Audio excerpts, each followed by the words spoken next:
Tingnan nyo!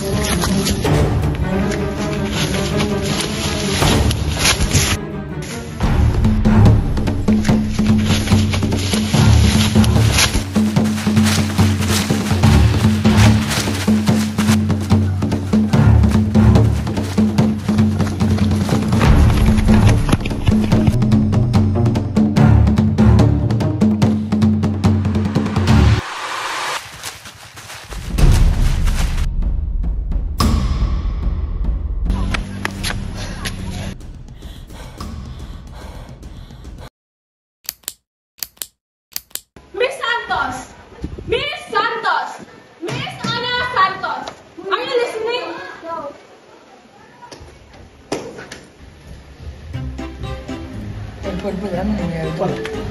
Alam, di ko naman siya tayo.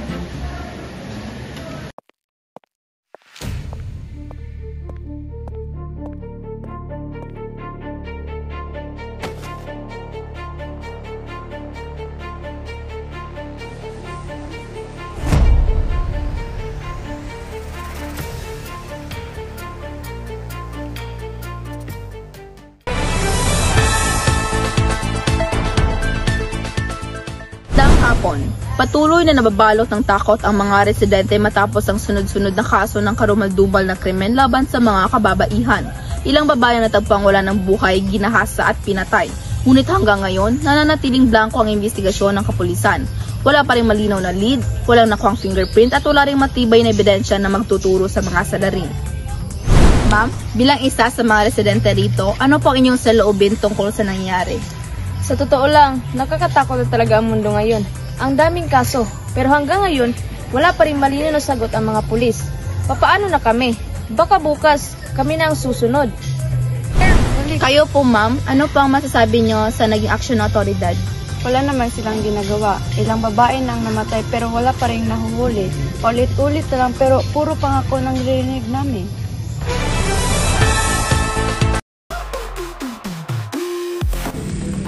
Yun. Hindi na po available ng anak na gusto nila. Sir, sorry sir, pero ako na po humihingi ng pasensya. Pero naubusan na po talaga kami ng alak. Pasensya na po. Ano gusto nyo? Kami mag-adjust? Ginagago nyo ba kami? Paul, relax ka muna. Sit ka lang dyan. Ay nako, kaya na naman po siya. Apakainit ng ulo palagi. Mulis na lang kayo. Mabuti ba't pakalmahin mo muna yan si Pia at baka kung ano pang mayari sa lugar na to. Babe, chill ka lang, okay? Bakit bang init ng ulo mo? Don't fight him. Just someone who witnessed our killing last night. I think I know who you are referring to. Paano? Didn't I tell you before? Ako yung naiwan, remember? And I told this.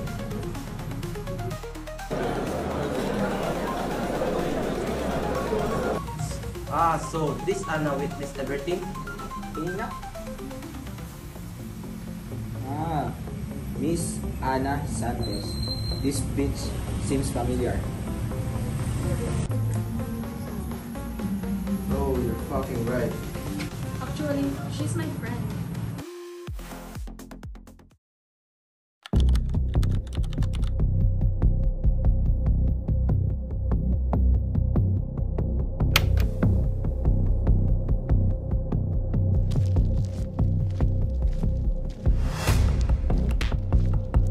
Sino ka? Sino nagpunta sa'yo?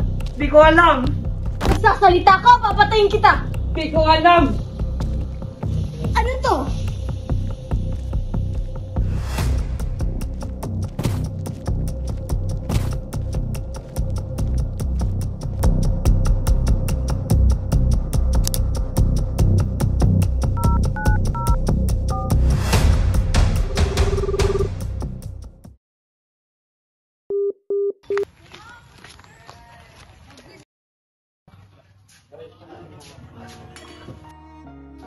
Kuya!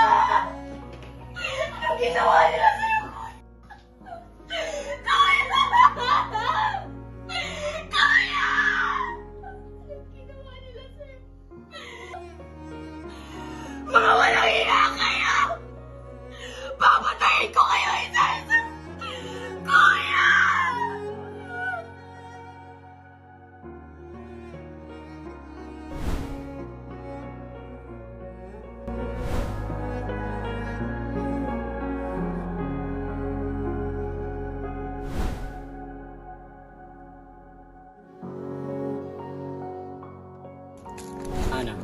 makinig ka. Kaya kita tinuturuan na lumaban ay para ipagtanggol ang iyong sarili. Pero tandaan mo to, hindi sa lahat ng laban ay kailangan mong harapin. Kapag kailangan tumakbo, tumakbo ka. Kahit marunong ka pang lumaban, mas malaga ang buhay mo kaysa sa pilit na tapang. Tandaan mo yan. Opo, kuya.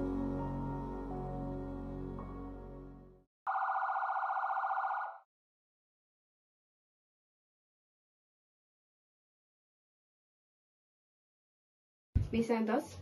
Miss Santos? Po? Dito po ang nakalap naming CCTV footage sa ng loob din ng bahay. We search every angle for the scene for some evidence. Unfortunately, wala kaming nakita na kahit na ano. The murder was neatly done. No fingerprints and evidence was left. Not even a hint was there.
Huwag ka pumunta dito!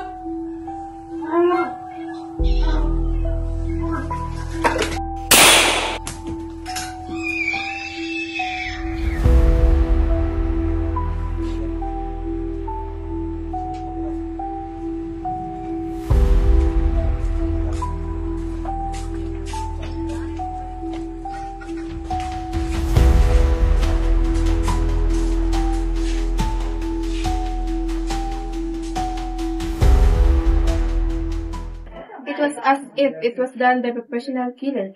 Kaya you can promise na makabigay kami ng lead about this case. Yes po, ma'am. Eventually, this kind of case ends up being closed. The killer's face is not shown, but they were captured. Napaka-imposibleng hindi niyo mahanapan ng lead yun. If you can't help me, I help myself on my own. Bakit hindi na lang natin sinabi na may nakita tayong simbolo sa footage? Alam naman natin na malaking lead yun. Tahimik ka na lang. Hindi mo ba alam ang sana nasa likod ng pamilya nito?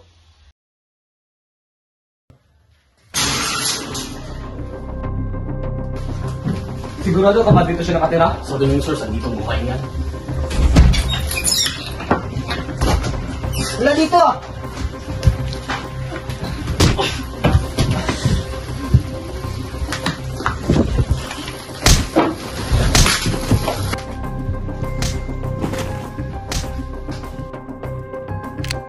Sino nagsabi na dito ko nakatira?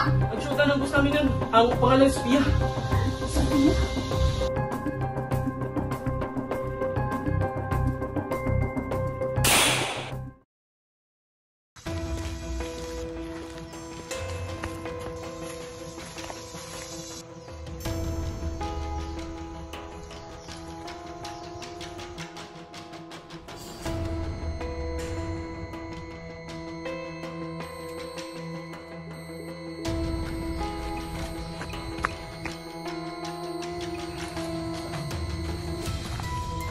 Sino ka? Ba't mo ako sinusundan? Wait. Hindi ako kalaban. Magsasabi ka ng totoo, tatapusin ko ang buhay mo. Yung kuya mo, dati kong kliyente. Siya ang kumuha sa akin para imbestigahan ang mga gang. Gang? Tama ang nasa isip mo. Ang gang pumatay sa kuya mo at may hawak yung mga impormasyon na maaaring makatulong sa'yo. Ba't ngayon ka lang nagpakita? Dahil alam kong ikaw ang susunod ng biktima at nais kong tapusin ang nasimulan ng kuya mo at protektahan ka. Kung totoo ang mga sinabi mo, pakita mo sa akin ang impormasyon. Narito ang mga impormasyon na sinasabi ko. Ana, Lahat ng biktima nila ay mga babae at lahat ay may marka.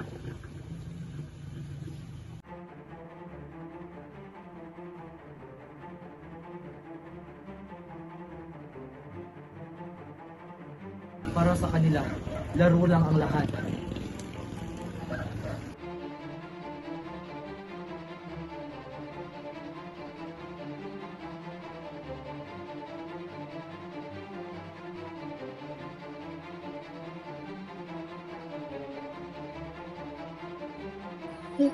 Totoo ang nasa isip mo. Girlfriend ng kuya mo. At siya ang pinakaunang biktima nila. That night was the beginning of their dark ritual. Ang umpisa ng kedemonyohan ng gang nila.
This is the reason why your brother hired me.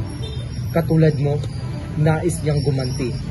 Nais niya silang maparusahan. Meet the devil behind all of this. Marco Villanueva, anak ng dating mayor. Lumaki sa kapangyarihan at pera, kaya't walang takot sa batas. Sanay nang makalusot sa lahat ng kaso.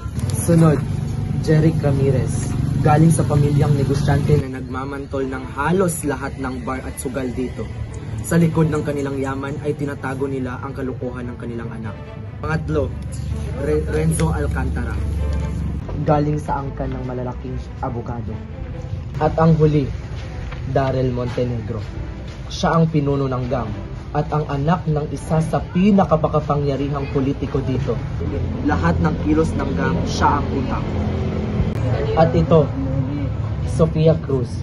Girlfriend ng leader ng gang at nagsisilbing tagaligpit ng kalat nila.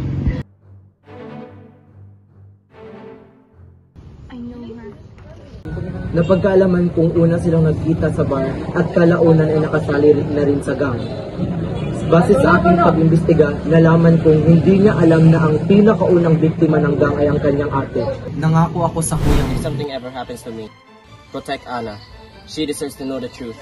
And promise me, you'll help her finish what I couldn't. So I will help you as much as I can.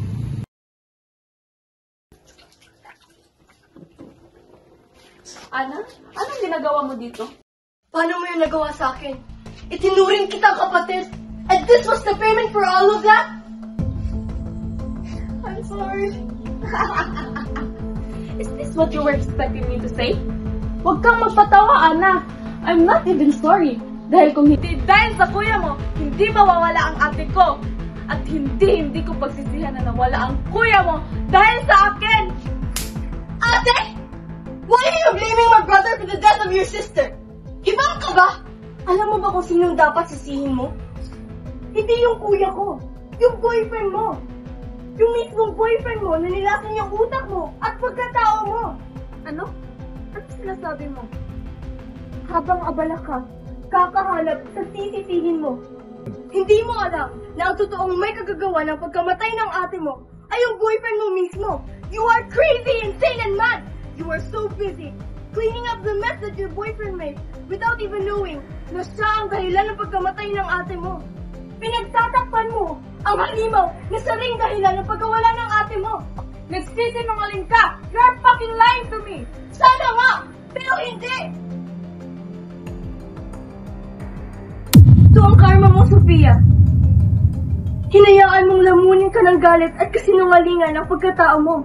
Imbis na humanap ng hustisya, pinili mong ipagtanggol ang taong sumira sa pamilya mo at pati sa'yo. Hindi ito totoo! Hindi ito totoo! Ate!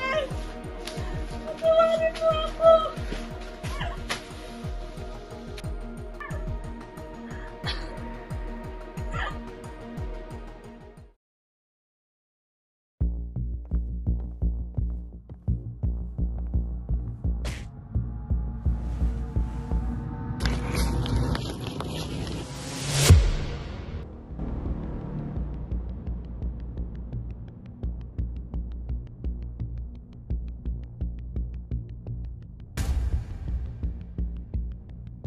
Look at this story.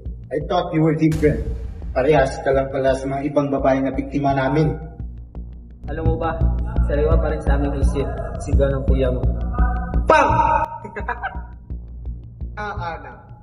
Ang tapang mo nga. Pero alam mo ba, pagpatapang yung kuya mo noon, tapang na nauwi rin sa wala. Naalala mo ba nung mag-aawas siya? Huwag daw natin galawin ng kapatid niya. Ikaw? Same fate. Hindi ka iba sa kanya. This will be your end game, Ana. Hintayin mo muna.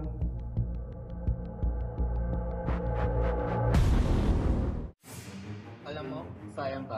Maganda, matapang, mamantarap. Is it so? Tignan na lang natin.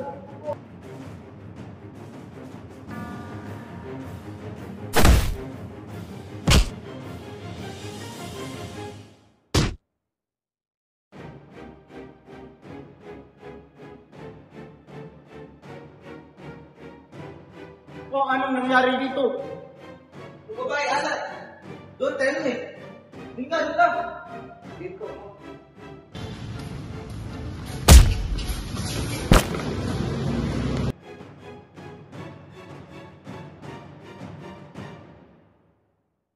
One wrong move and sisiguraduhin ko puputok ko sa ulo mo. You fucking bitch! That's right.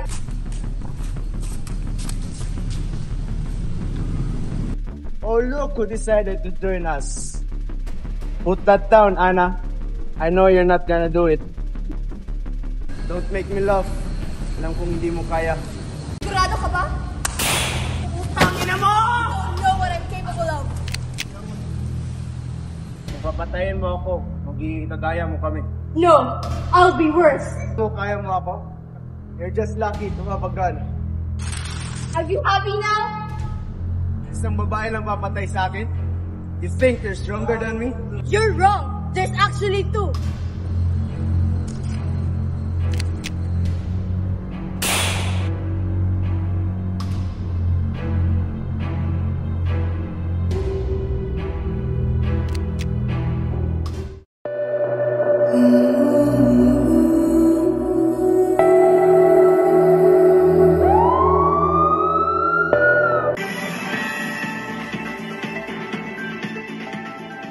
Matinding kaguluhan ang nangyari kagabi sa isang lumang warehouse sa may Santa Mesa, Manila matapos matagpuan ang 5 kalalakihan na pinaghihinala ang membro ng isang metodyosong gang patay. Ilang may tama ng bala at sugat sa katawan, ang grupo mano ay matagal nang inibisaghand dahil sa pagkakasangkot nila sa iba't ibang kaso ng rape at pagpatay ng kababaihan. Ayon sa mga otoridad, natagpuan ang bangkay ng 5 lalaki bandang alas 2 sa madaling araw. 2 sa mga ito ay namatay dahil sa tama ng bala sa ulo, habang 3 ay may sugat dulot ng matinding pakikipaglaban. Tagal na namin kinakatakutan ng grupong iyan. Mabuti na lang at natapos na yung pananakot nila. Nakakatakot ng isipin na ganito yung nangyari.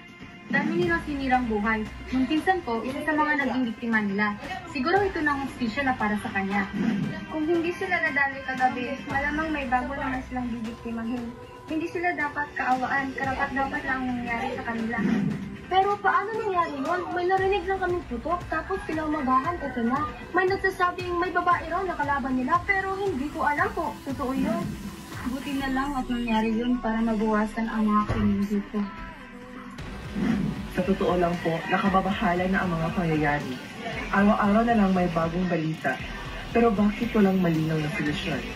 Bilang mamayan, gusto lang namin makaramdam ng kapanatagan at katiyakan na may ginagawa talaga ang mga pinauukulan. Patuloy pa ang iniimbestigahan ng mga pulis kung sino ang nasa likod ng pagkamatay ng naturang gang. Gayunpaman, sa ngayon, malaking ginhawa ito sa mga pamilya ng mga naging biktima. Mula rito sa Santa Mesa, ako si Laina Ibrahim, nag-uulat para sa National 5 News.